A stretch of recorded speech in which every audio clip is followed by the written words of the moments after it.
day mga katropa. So ngayong araw na ito, ang trabaho ko ay sa check-in yung pan na engine room na sa taas. Kaya samahan nyo. Tara.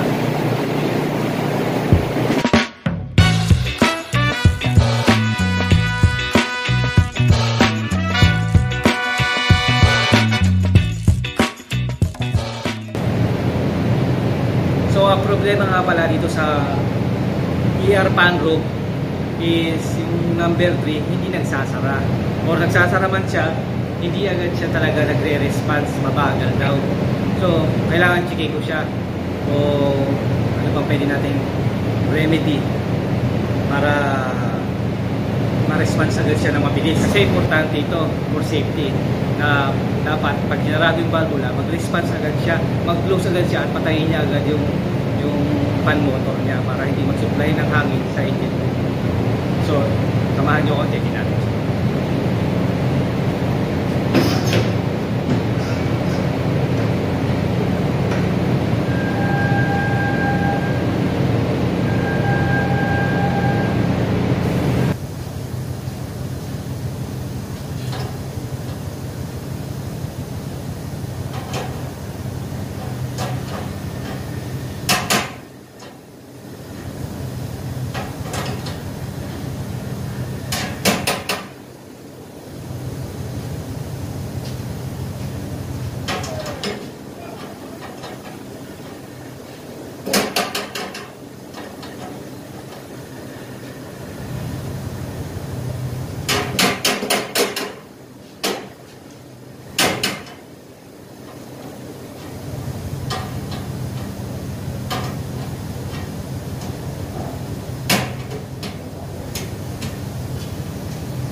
So, ayun nga mga katropa, pinaklas ko tinanggal ko yung line na air na nagsusupply para dito sa valve position natin, indicator.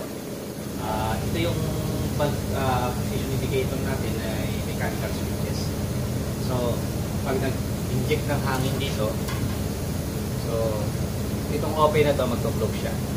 Mapapansin nyo. Tatry ko sa hangin.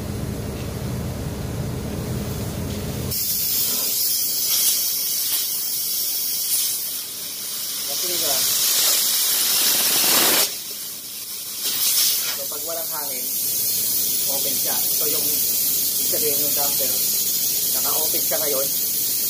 Pag matakbo motor, naka-open yung damper, nagsusupply ng hangin sa engine room.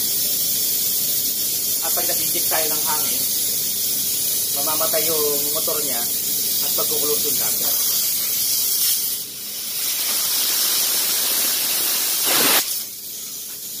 So ang problema niya, hindi sumasagad. Kung mapapansin nyo, meron pa siyang kulay dilaw na dapat yung pula niya dapat sagad, puro pula lang siya. Ibig sabihin, kapag may konting dilaw pa na nakabukas, yung damper natin may nakabukas pa ng bahagya. So dapat kailangan talaga fully close siya.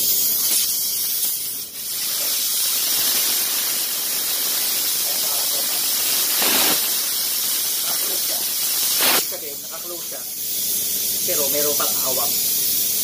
So yun ang gagawin natin ngayon. Tatry ko muna, subukan ko lagyan ng WD-40 yung joint sa loob, kasi baka ano lang siya, may dumi, may kumakalang na dumi, or medyo matigas na, hindi naman yata ito nagagarasahan. So try ko.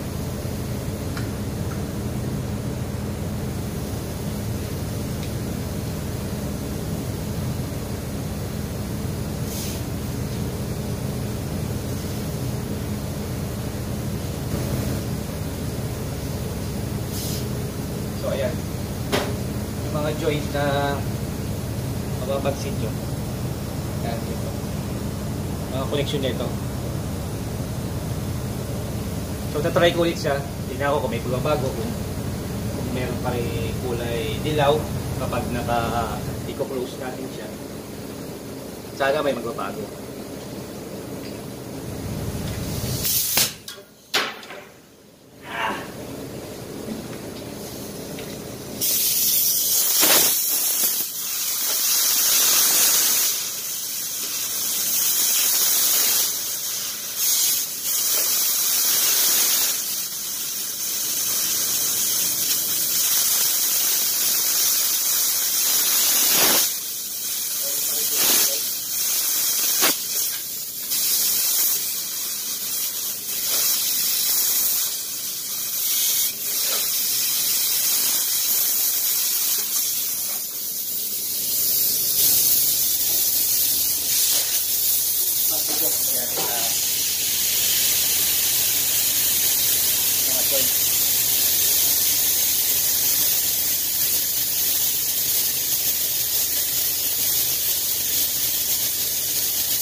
talaga eh. Bago yung plastic na ano na yan. At hindi naman siya kakalawangin kasi stainless siya. Hindi ko makapit. Hindi siya kakalawangin kasi stainless siya. Ano to? Ito yung bakal. Ito kaya siguro hindi na nilagyan nila ng parang grease dito.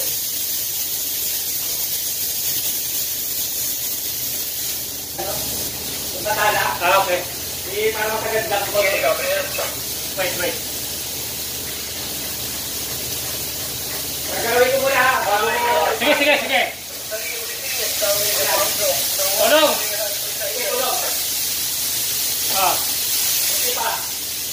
Okay. Abalik ko ha. Start na. Ayan. Isa pa. Sige. Ayan, tagad niya eh. Nagkano? Hindi kasi kaya manual ang kailangan niya. Pero, umabalik ka sa konti. Pero, ano na yan eh? Ayan. Ha? Okay na yan eh. Sige lang. Medyo okay na sa konti eh. Ano kailangan lang pa na?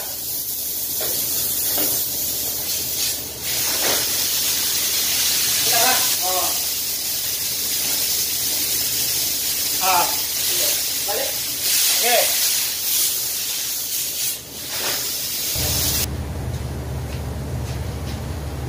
Take out there. Go ahead.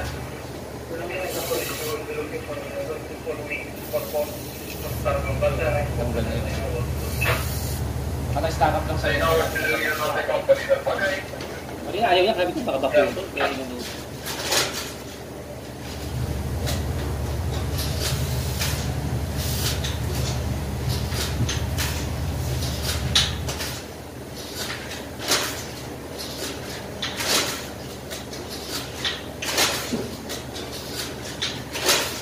Alam mo sumasabit mo? Sumasabit pa? Eh, sa tata, ano ba yung tumutulog? So, hinihintay ko ang strategy yung binigay niya ako radyo. Testingin namin kung magpo-close mo na siya. Pagkakita ng hangin. Doon sa emergency, yun yung sinasabi ko sa inyo sa foam room.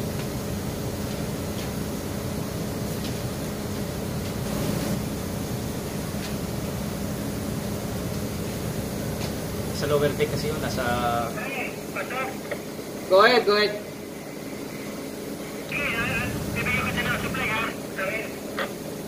Third, ano nga pala ang supply, ilang motor nga pala ang susuplayan yan para makita ko rin kung ano siya, open. Port and starboard, sige. Third, pasok. Okay.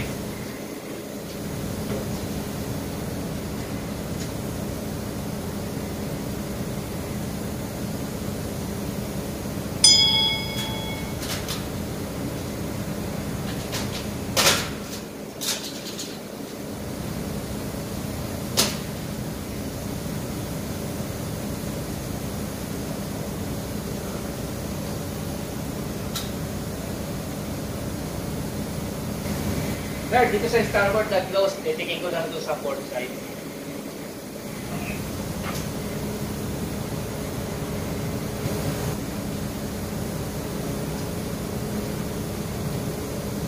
Okay naman, nag-close siya. Pero third, sa gate lang ha, lalagyan ko lang siya ng WD-40, yung mga joint niya. Tapos open natin. Open natin ulit, tapos i-close ulit natin yung number.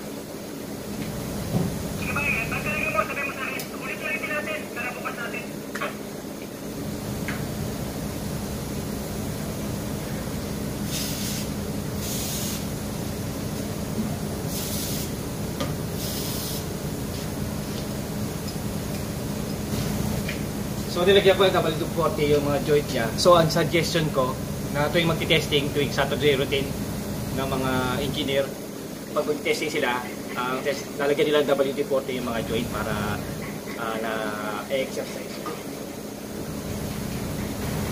Third, pasok. Okay, sige, pwede mo na ulit i-close.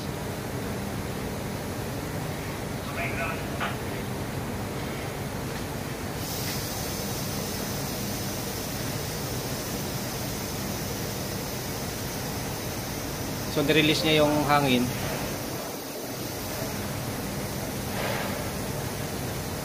So, unti-unti yung dump mas mabilis ng open damper.